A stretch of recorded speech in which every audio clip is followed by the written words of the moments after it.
नमस्कार, मैं Uday Shankar. News bioscope में आप सबों का स्वागत है। बिहार में चुनाव की घोषणा के साथ ही सीटों को लेकर समीकरण उलझ गए हैं।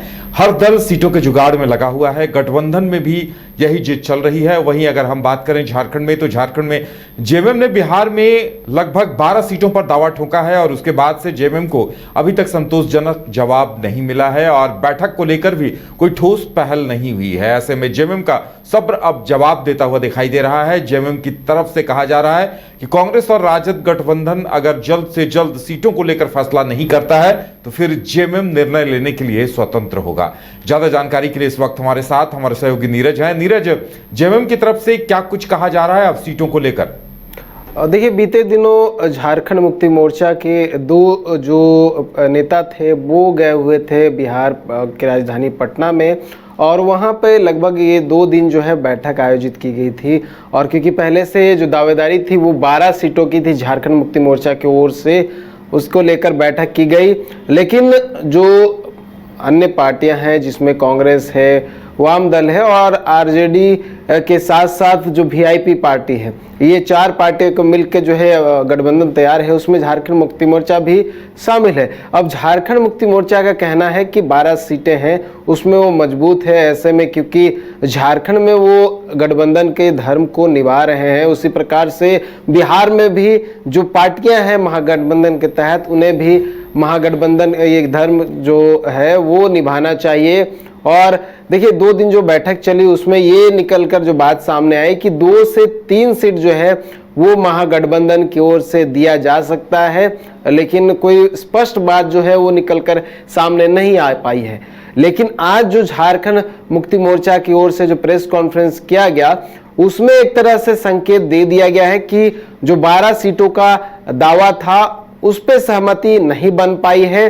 संभवतः एक अल्टीमेटम जो है वो भी दे दिया गया है और प्रतीक्षा हो रहा है कि गठबंधन की ओर से उसका उत्तर जल्द मिल जाए, क्योंकि 15 अक्टूबर को उनका बैठक होना है रांची में। और क्योंकि ये बैठक काफी महत्वपूर्ण है, इस बैठक में हो सकता है कि प्रत्याशियों की घोषणा भी हो जाए, चाहे वो बिहार चुनाव को लेकर हो या फिर घाटशिला चुनाव को लेकर हो। इससे पहले झारखंड मुक्ति मोर्चा ने यह भी कह दिया है कि अगर वहां से यानी कि महागठबंधन की ओर से निर्णय नहीं होता है तो स्वतंत्र रूप से वो चुनाव लड़ने के लिए तैयार है। अभी जो हमारे पास जो सूत्रों के हवाले से खबर मिल रही है उसमें ये है कि आरजेडी के कोटे से जो सीट जानी है उसमें ये कहा जा रहा है कि 3 सीटें जो है वो देने को तैयार है महागठबंधन की ओर से। 1 सीट का जो मामला है वो फंस रहा है और इसी को लेकर जो खींचतान है वो देखने को मिल रही है। झारखंड मुक्ति मोर्चा की ओर से जो नाराजगी है वो देखने को मिल रही है। ये भी झारखंड मुक्ति मोर्चा के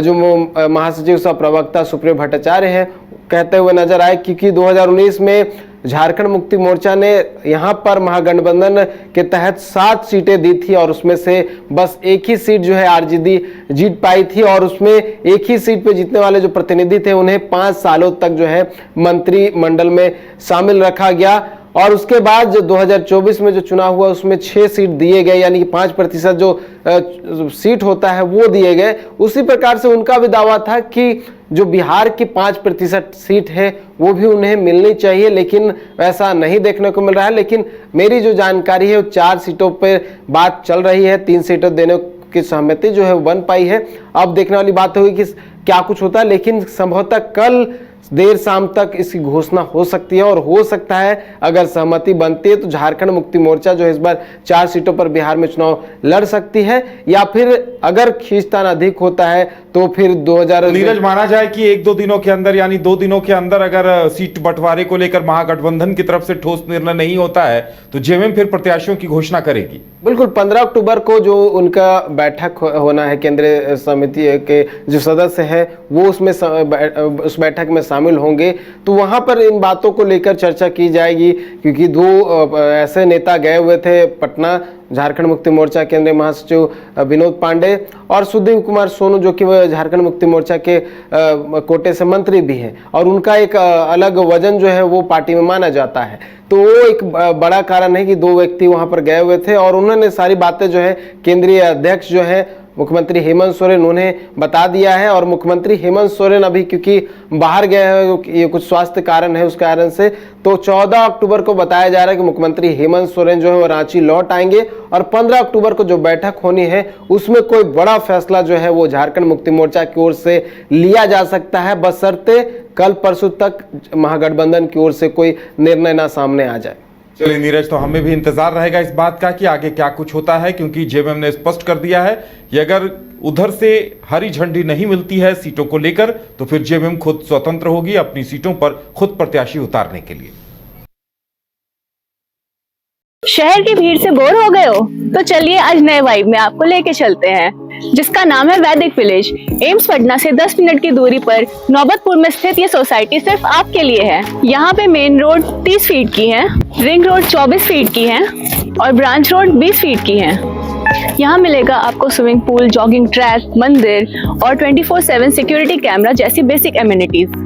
शांति और सुकून से भरा प्लॉट चाहिए तो सोचना बंद करो, अभी कॉल करो नीचे दिए हुए नंबर पे।